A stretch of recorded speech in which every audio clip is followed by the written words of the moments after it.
Hey everybody, it's Pete A. Turner, executive producer and host of the Break It Down Show. Today's episode, by the way, happy Boxing Day to everybody. Today's episode features Dr. Rob Gioia, and Dr. Rob is interesting for several reasons. One, he's a dentist and has been a dentist for quite some time. Realizing that dentistry wasn't fulfilling him, he decided to go back to medical school and become a family practice doctor. And that is pretty incredible because that's a whole lot of schooling. What Rob does in addition to that, and you should check out his Instagram, it's DDS2DO, doctor, like dentist to doctor, DDS2DO. And you will see a hyper fit guy who actually trains with our co-host today, Pete Koch. And you guys all know Pete Koch, former NFL player, played for the Chiefs, the Bengals, the Raiders. He's been co-hosting with me for, gosh, well over a year now. We've done, I don't know, well over a dozen episodes together. And anytime I get a chance to have an episode with Pete, I just love it. He's become a friend and someone that I value his time, and I love sharing these experiences with him.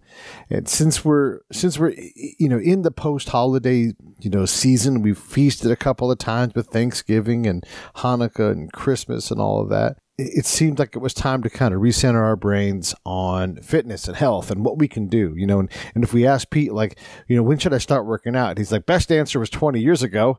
But now instead, like right now, today, don't wait till the first. Get moving every day. And there's a number of things that come up in this episode that really highlight that, like just getting out and running a mile, getting out and walking once a day. All these things start to have an immediate impact. And then as you get better at doing that one thing, you add one bigger thing. So as we all try to progress and get better at life and try to find time for everything we have to do, oh my goodness, it's so hard. I agree.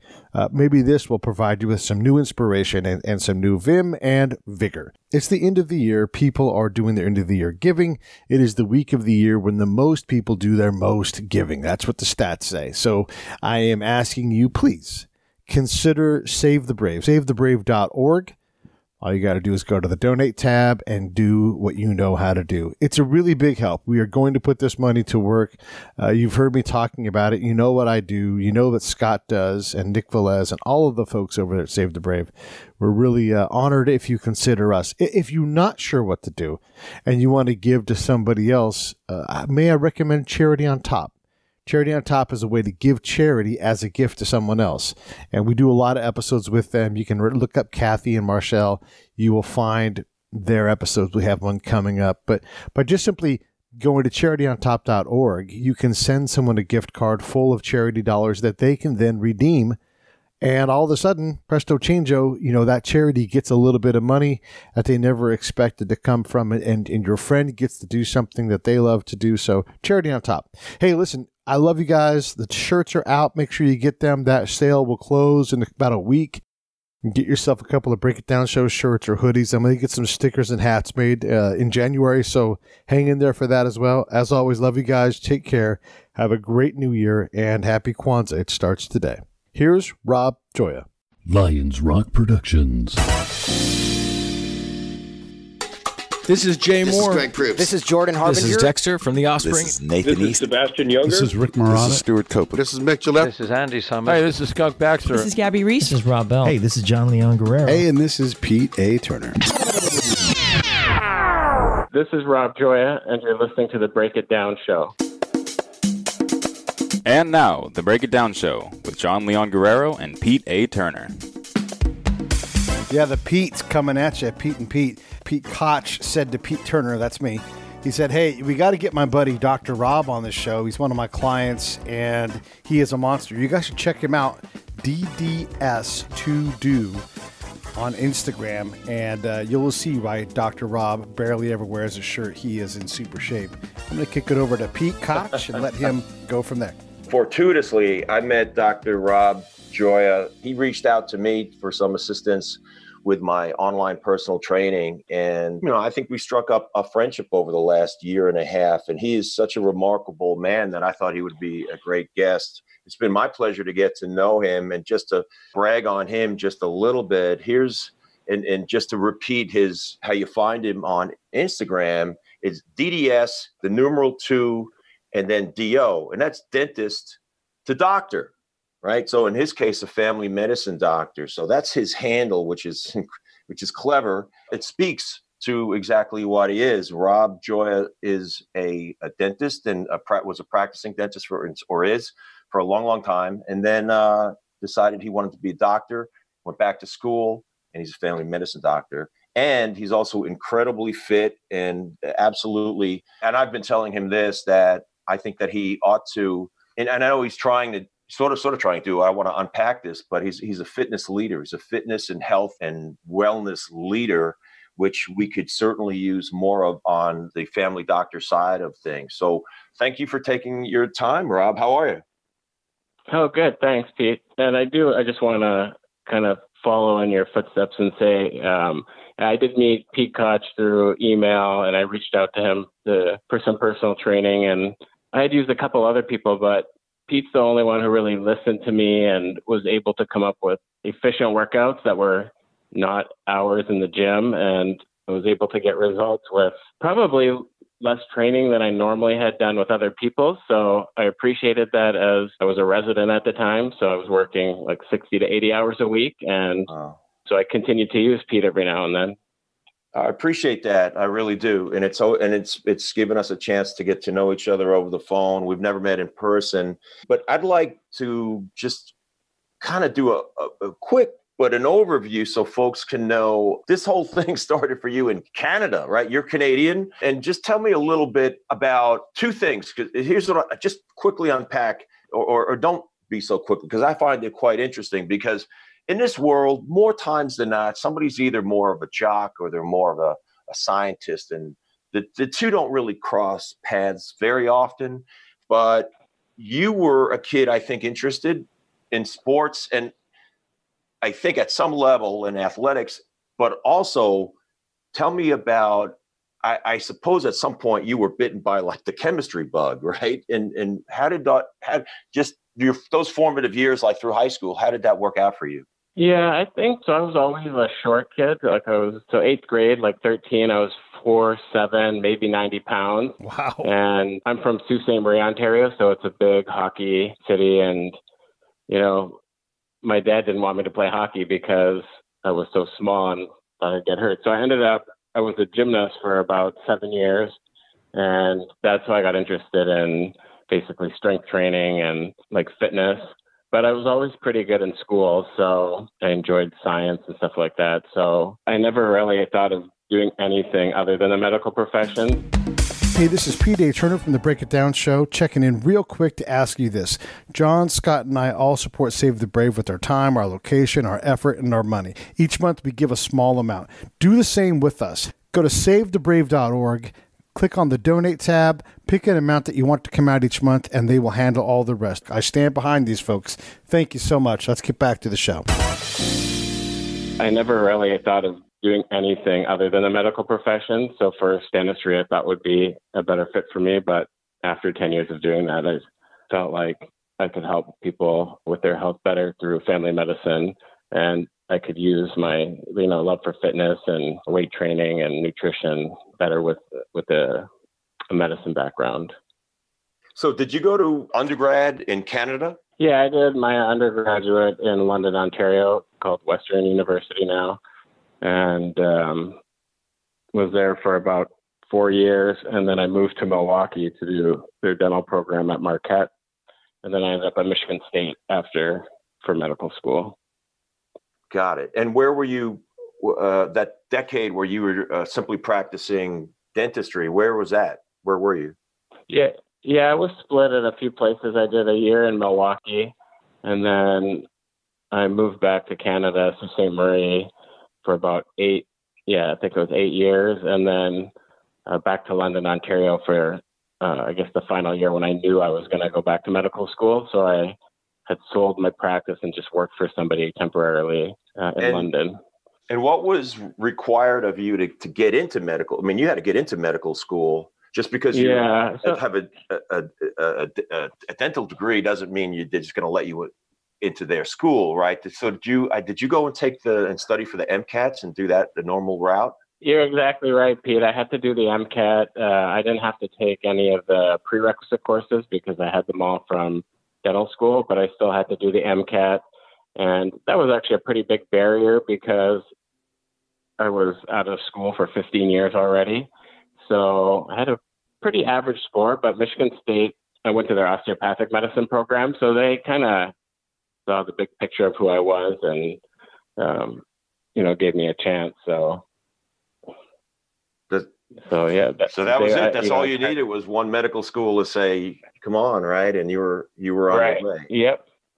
But can we back up a touch, though? I mean, it's one thing to say, I thought I could help people more as a family practice doctor. But when you approach the people around you that, help you make decisions, and maybe you make your own decision, but that's crazy. You already have this great career. You've already gone through a challenging medical program. How do you get so motivated or so uncomfortable that you can... This is not a small leap. It's hard. Yeah, you're right. And I guess I should back up a little bit. But so back in I think I was around 32 years old. I was kind of getting out of shape and just started to get more interested in fitness and started running. And I, did one of those Beachbody programs, P90X, and got in a little better shape. In the meantime, I was reading a little bit and came across this book. And I'll plug my friend, but it's called Better Than Steroids. His name's Dr. Warren Willie, and he's a DO. And I kind of reached out to him like I did with Pete over email, and ended up going to visit his practice out in Pocatello, Idaho. It's a little city in southeast Idaho. And he was giving me some lectures like how he would train physicians for weight loss and preventive medicine. And after the first day, he's like, oh, you should be a DO. And I'm like, I can't do that. I'm already 34 years old. But I always thought about that. And then in the next few months when I got back, I'm like, he's right. I think I'm more suited to do something like that. And I knew I could do it. I was pretty good with didactic and school type stuff, but it was more of getting the funding and loans again, which was a little bit of a barrier, but I figured that it would be worth it in the end. And so far it's been pretty good to me. So And from that point, when you finished medical school, or were you thinking from the beginning that you wanted to practice general medicine, which I know is really where you can meet the most people and I think have the most impact? Was that the plan all along? Yeah, the plan all along was to do family medicine. And then through your third or fourth year training, you do rotations through all different specialties. So you'll do a month in anesthesia, a month in urology or whatever. And, I had interviewed for a few spots of internal medicine, which is basically like family medicine, a little bit different. But I always felt that the programs where I got along with the people and were the family medicine programs. So that's how I decided to take that path. And just for the audience, the way medical students pick their specialty is they apply to a bunch of different programs, and then in January, they make a list of hospitals or programs they want to go to. And then the hospitals make a list. So it's kind of like a matching game. And then you just end up where your match list kind of matches the hospital list. So it's quite the ordeal. And that's how you ended up, I think when I first met you, that's how you ended up in Pennsylvania? Right. Yeah. I ended up in York, Pennsylvania, small city in south central Pennsylvania, but it's pretty close to Philadelphia and Baltimore. So it has a lot of bigger cities around it. Mm-hmm. Were you required, I suppose, maybe not so much legally, but by your schedule, as you were going through medical school and then after all that, your residency, were you practicing any dentistry? No, I wasn't. I maintain a license in dentistry in actually the state of Wisconsin. I maintain it, but I haven't practiced dentistry for about 8 years now. Okay. Yeah. Yeah. It would have been too hard, to study and continue to work. One thing I before we sort of move off the medical side of things, though, is I remember reading or something that you have historically done some charitable, taken your dental skill to other countries and done some pro bono dentistry. Is that right? Yeah, that was last year through our medical residency. They do a couple of trips to Guatemala to do medicine, and they didn't have a dentist for this particular trip, and they typically did have one. So I volunteered to do the dental portion of it. And actually, it was a lot of fun. It was pretty rewarding too, because the patients are immediately gratified when you take out a tooth that hurts for them and fix something that's broken. So yeah, it was a lot of fun. That's awesome. I mean, was there any anxiety because you hadn't practiced in some years? Yeah, I think so, a little bit. But once I got started with the first few people, it was like riding a bicycle. So that is a great story. I love that story. And you could do the doctoring at the same time. But no, that's I love that story. At what point along this path that took you up to just last year did you really, I don't know, maybe it was starting in high school, but when did you really embrace strength training? And folks, go ahead and take a look at Dr. Gioia on his Instagram page, and you can see the kind of fantastic condition is. This is a family medicine doctor that's in his 40s, and he's leading from the front. And when did you really start to embrace the strength training? Yeah, I probably started weightlifting when I was 14 at just the local YMCA. And probably like most people who are into weightlifting bought those muscle mags. And some of the people I looked up to were like Mike Menser, and we were talking about the other day, Dave Draper, all these people that lifted heavy and were pretty massive and strong. So throughout, I guess it would be like 30 years now coming up, I've been in the gym and probably doing more or less strength training, but with variation. And you're helping me with that, kind of get things changed up and stuff like that. But yeah, it's been 30 years I've been in the gym. So Early adopter, and you never stopped. Yeah. That's the important thing. I get emails all the time from people that say, hey, I saw you working out on social media, and I'm your age, and I always say, boy, I used to be so fit, and I played this or that in college, and I kept on, and I was working out into my 30s, and then some fill-in excuse, I got married, I got divorced, whatever, and I hadn't worked out for 15 years, and I feel like I'm lost. Like, can you help me? The answer is, yeah, I can help you, but it's a little bit like that question is, if somebody says, an adult says, hey, when's the best time for me to start working out? Oh boy! Again, this is someone who's out of shape and not working out. When's the best time? Yeah, basically. The best time working out is today, right? Right. But I go a little bit more, if I can be a little bit snarky, and and they're 45, and I could say the best time to have started working out was 20 years ago. Yeah. But since that didn't happen, and we haven't invented a time machine yet, the answer is today. Right. That's a big note, though. I mean, you have to have always carved out that time out of your schedule. You guys do that. It's part of what you do. You don't have a 24-hour day. You have a 23-hour day because you're always going to work out. And as a middle-aged guy, it gets tough to keep up with life and do this. But, this is the second show we've done today with people talking about, getting our bodies back together and taking care of the system, whether you're, bringing in peptides or epigenetics or any of these things. It's a whole system. And if you want to keep moving, and heck, Pete, you've talked about this quite a bit. You want to keep moving past the age 60, you've got to do something. And then there's no human that doesn't have a significant life event from 55 to 62. Like, everybody has some kind of, redefined of what being alive is, and a significant scare. Yeah. Whether it's mental health or something with their own physical well-being, I agree with you. And like Pete said, life happens and they stop working out, but life happens for everybody. So whether, going back to medical school and studying 12 hours a day, you still have to make time for yourself if you want to be able to do the things you want to do and age gracefully. My friend Pete Turner's heard me speak of him, Dr. Robert Heisinger. And they call him Dr. H, and he's a doctor of some renown, and he's a internal medicine doc here in Beverly Hills. I played for the Los Angeles Raiders, and the Oakland Raiders. For those that don't follow football that closely, they were the Oakland Raiders for decades. Then they moved to, in the 80s and 90s, they moved to Los Angeles, and then they went back to Oakland. Well, during that span in the late 80s, I played for the Los Angeles Raiders with Howie Long and Marcus Allen and those guys. And Dr. Robert Huizinga was the team doctor. And he's very fit himself. And he went to Michigan undergrad, and he was an All-American wrestler at Michigan.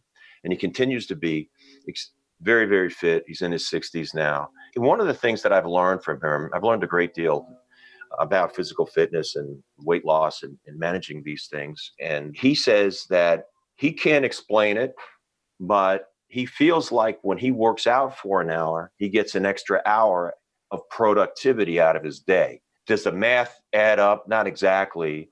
But then on the days that he doesn't work out, he feels like he gets less production from his day. So it's the damnedest thing, but it's a very powerful point that animates him to make sure that he does get up, and he's got that in he doesn't wait for the time to work out. It's in his schedule.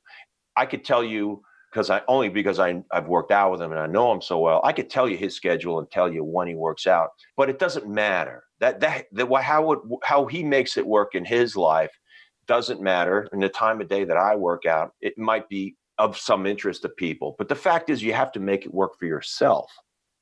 And that includes all the social implications, the motivational implications. In my case, I can tell people that what's very helpful to me is having a training partner that I train with probably 70% of the time. And it makes a difference to me. But it's hard to find a training partner. That means you need to be on each other's schedules.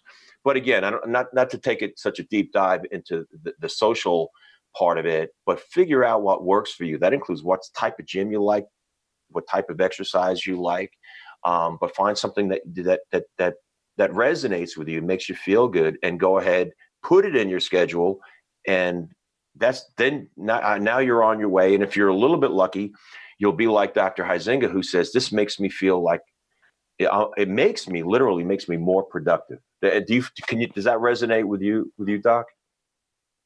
Yeah, it does, exactly, like 100%. And,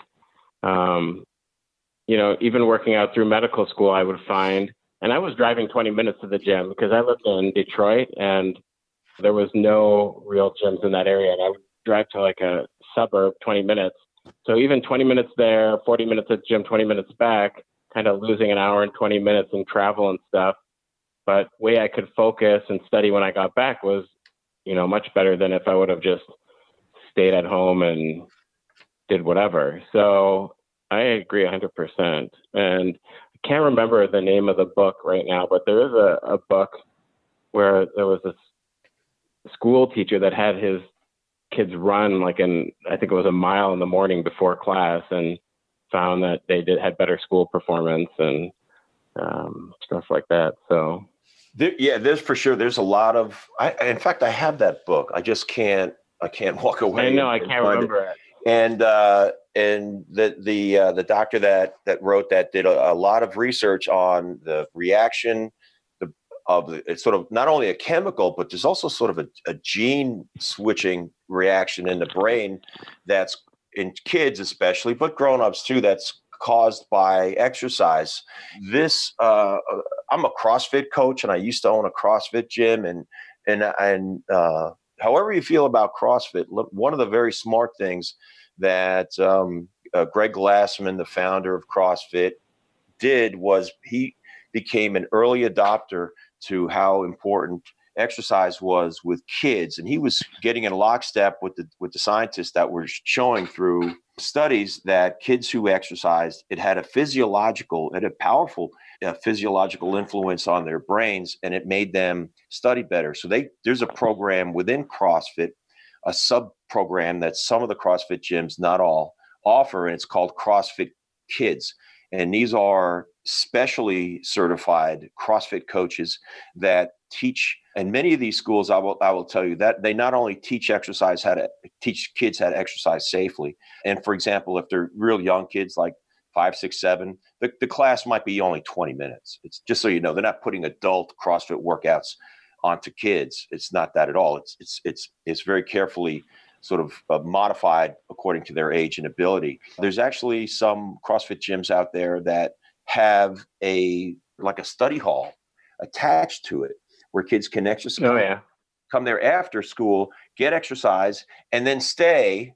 The parents pay a fee, and then they stay and they have a supervised place to study at the gym. And the kids are thriving when they do this. I think it's brilliant. That's a great idea. And actually, the name of the book is Spark. That's it. Yes. Yeah. I'm picturing the yellow and white. Yeah, cover. and the orange. Yeah. Mm-hmm. Very good. Spark. Hey, Rob, I want to ask, so one thing is as a dentist who's now a doctor, how does that inform your practice? Like in my mind, when you say open up and say, you're like, no. God. Like, as you look at the teeth, but does there some other way that one informs the other? And then two, as a family practice guy, I know you give out good advice, but what have you learned about getting advice that's actually, when they come back the next visit, they're like, oh man, I put it to work and now I've changed my life? Yeah. For your first question about how being a dentist prior affects me being a doctor, not so much when I do an oral exam, because I do look at everyone's mouths, but if people come in with headaches or ear pain, or I feel like I have a broader differential of what the problem could be. And just the other day, I noticed somebody had new fillings and they were having ear pain, and, their ears look normal, but I'm like, have you had the bite checked? And she's like, no. And so I sent her back to the dentist to get the bite checked, because that can cause ear pain and jaw pain and some of the stuff she was talking about. So even with headaches too, if someone has had problems grinding their teeth or recent dental work, it can definitely cause headaches. So that's how I guess I could answer your first question. And then the second question.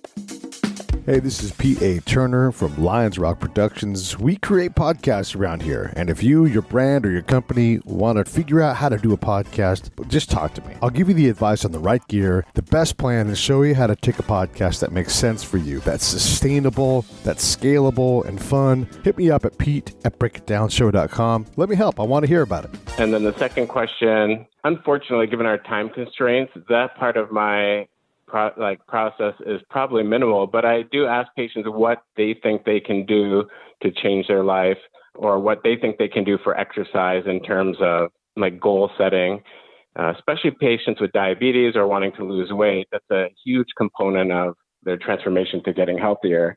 And a lot of the times you really just have to find out what their goal is or what they would like to see change about them, and then kind of help them pick one thing they think they can do that will help. And then having them come back frequently to see how they're doing will help them stay on track. Also, I try to stay in good shape, partly so my patients can see that, it can be done. And, leading by example, I always think is a good way to go about doing things. Doc, what about social media? And I love the fact that you're posting there, and I'm hoping that people will take a moment, if you're on Instagram, to go and follow you and pay attention to what you're doing and be inspired by it. Is this something that you're hoping to build on?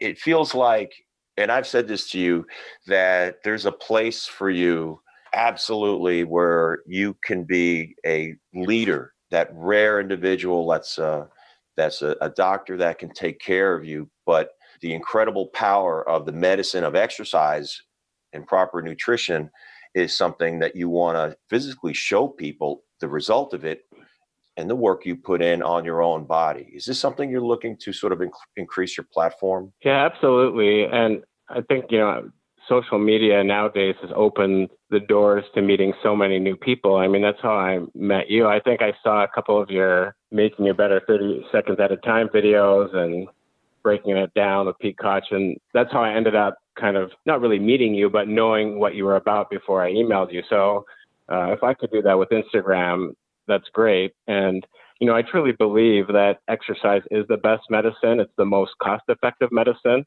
If you YouTube 23 and a half hours, there's a Canadian physician, Dr. Mike Evans. He does a little whiteboard drawing. It's about 14 minutes long. And he cites studies about how medicine helps with all these, ailments, depression, heart disease, high blood pressure, even studies. There was a study in Japan that people who walked, I think it was 12 minutes a day, their blood pressure improved. And even people who exercise but are still overweight, they still have better health outcomes. So definitely I would like to build upon that. I definitely think adding more medicine to somebody's, certain medicines are essential for people, but medicine on top of medicine, I think exercise and proper nutrition can help take care of a lot of things medicines can. I love it. I mean, I can read as many articles like crazy that state the things that you've just stated. But in fact, I'm just looking in my email folder right now because what I ended up doing is emailing myself things that I see. And here it is. I can say here, I found an article that said, and this is pretty obvious, but it's interesting because it was a large study done, and they just had sedentary people just walk 1 day a week and measured here, even running. I'm sorry, this was actually running, even running just one. There was Yahoo News, even just running one time a week can significantly lower your risk of death. So it's going to, even one time a week will enhance or I'll let you phrase it properly, improve your things like your lipid profile, your blood profile, has the potential to have an impact on your resting heart rate and blood pressure. These things that are important biomarkers that a doctor like you, this is the sort of the nuts and bolts of how you're gauging someone's health, correct? Mm-hmm. Yeah, that's right. And absolutely, like you were saying, exercise has been shown to improve the HDL, which is the good cholesterol or protective cholesterol. So a lot of my counseling, if someone comes in with a lower HDL, is to start exercising or increase their amount of exercising. Hey, Doc, when you're on Instagram and you're seeing Pete Koch doing all the things he's doing, and look, here's the thing for everybody listening. First off, go check out Pete's videos because they're inspirational. And it's not just Pete throwing around Olympic weights. He's hiking. He's doing push-ups. He's like, there's a zillion things he's doing. What moves you, Doc, to grab the computer and talk to Pete Koch and say, I need some of what you got? I mean, you're already in fantastic shape. What do you see with what he does that inspires you to change what you're doing, even by a little bit? Well, even with what I see and what I've just been talking to him, you can see that he has a true passion for this. And even just through emails, he's always reading and trying to find research and talking to people in the field and trying to, just improve his already great knowledge of the subject of exercise and nutrition. And you're right, his videos are inspirational. So I love watching them, and then I love getting my advice from him. Plus, he actually listened.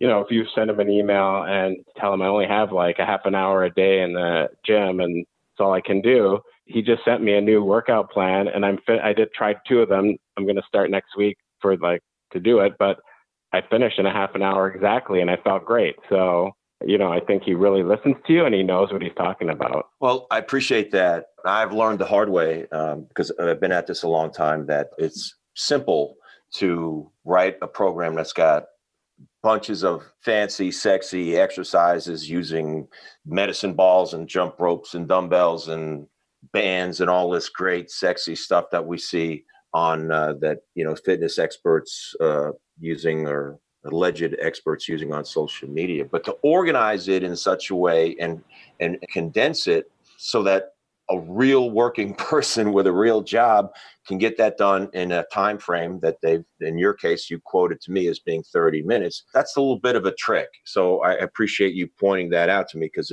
that wasn't something that came naturally to me. I just, at the beginning, used to write all kinds of and think, boy, aren't I a fancy trainer? Look at all these sexy exercises that I told you to do. It's not a practical way to accomplish anything. In fact, it's a disaster. So I appreciate that. And as we get a little bit closer to the end of this conversation, Doc, when we were talking last week, I kind of, tongue in cheek, I said to you, I was saying, gosh, I really admire the things that you accomplished. If you become a dentist or a doctor, you're pretty much a rock star. We kind of lump in lawyers and kind of maybe an engineer, and we kind of lump them together. And as a society, we say, "Wow, that person is really accomplished. That's really special." But you've done two of these things right at the top of everybody's list.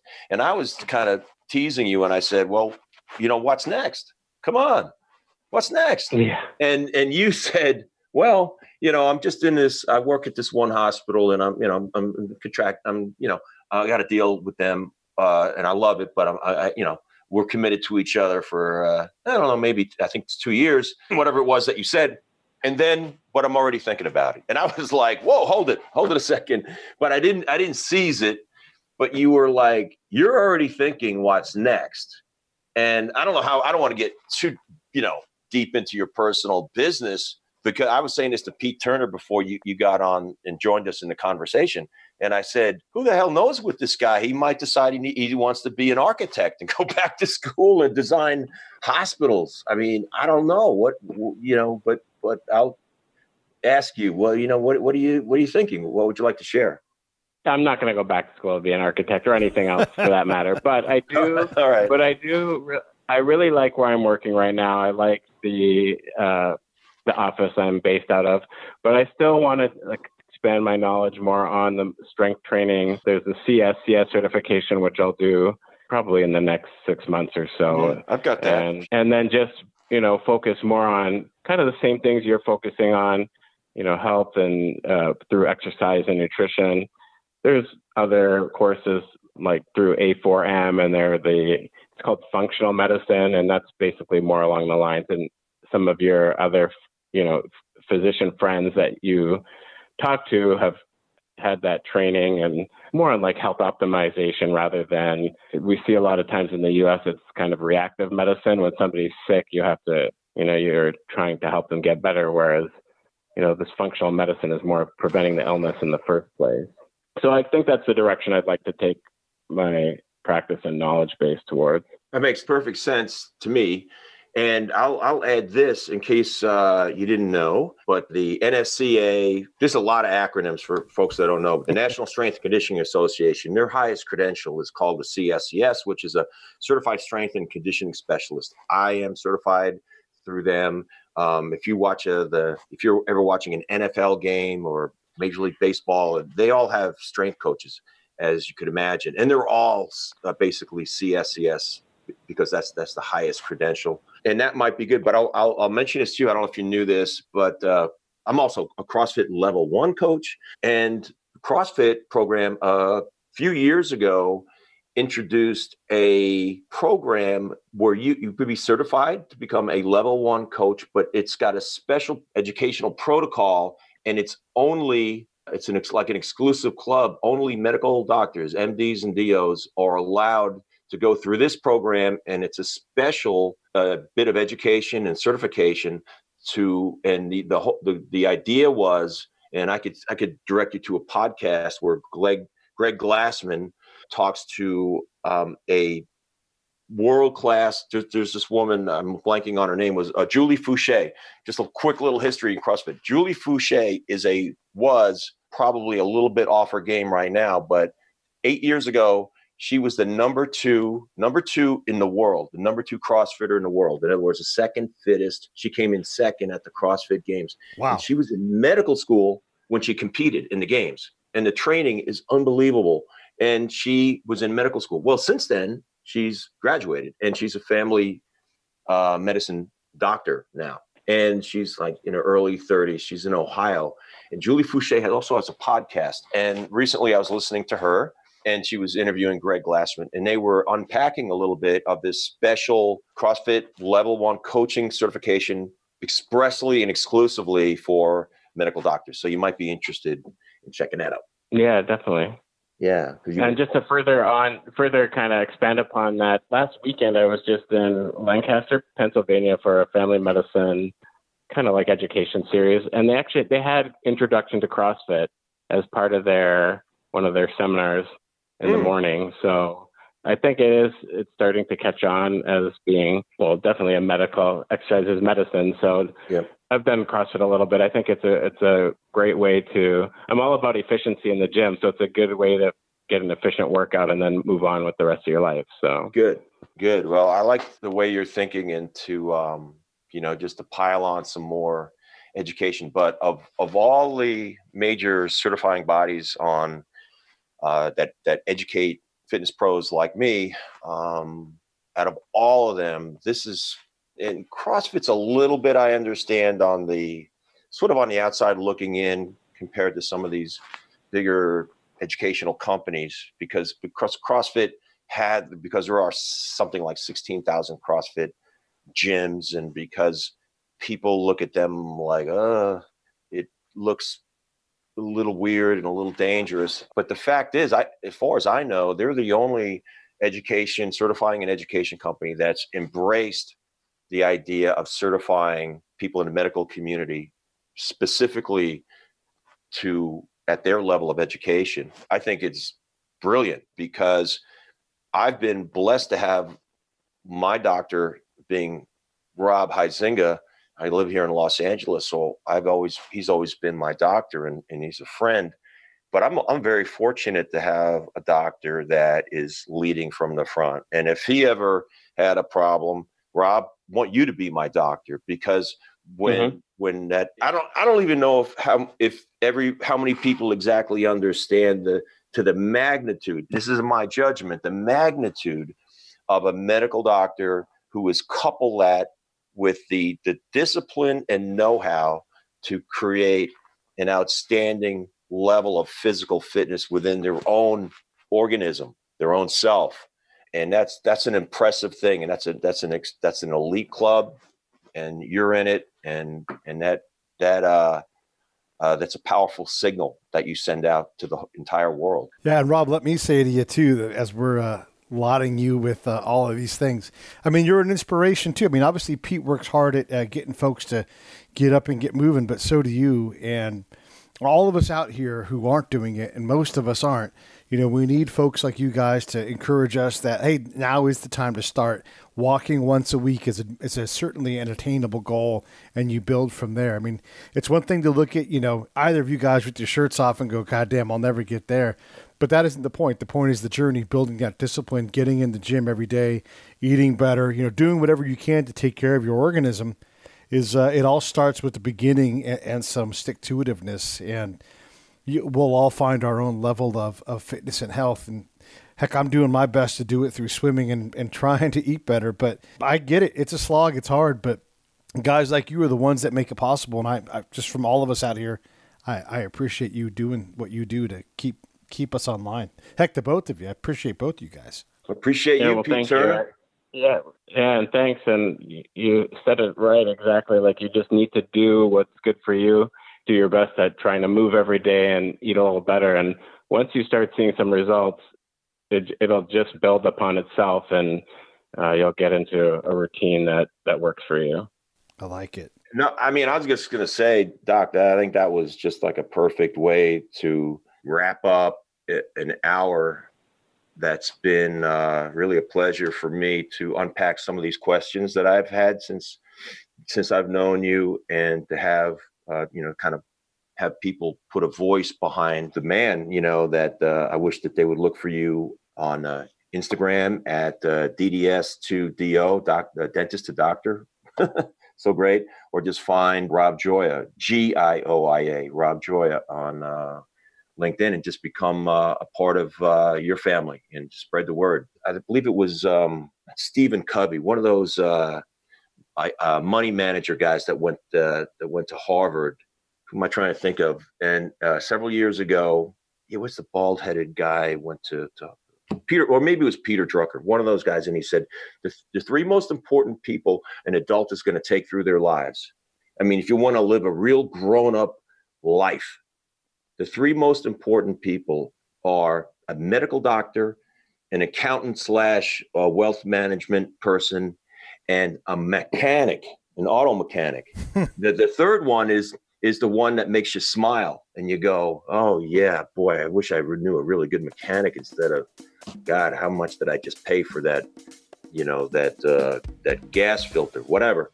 But listen, a medical doctor is number one, and to align yourself with one because we're in this for the rest of our lives. That's a powerful thing, and good for you for all that you've put into yourself. You paid it into yourself to be the best doctor you can be. Much respect. Thanks a lot, Pete. Thanks, Rob. Thanks for coming on the show. We really appreciate you. Yeah, thanks for inviting me.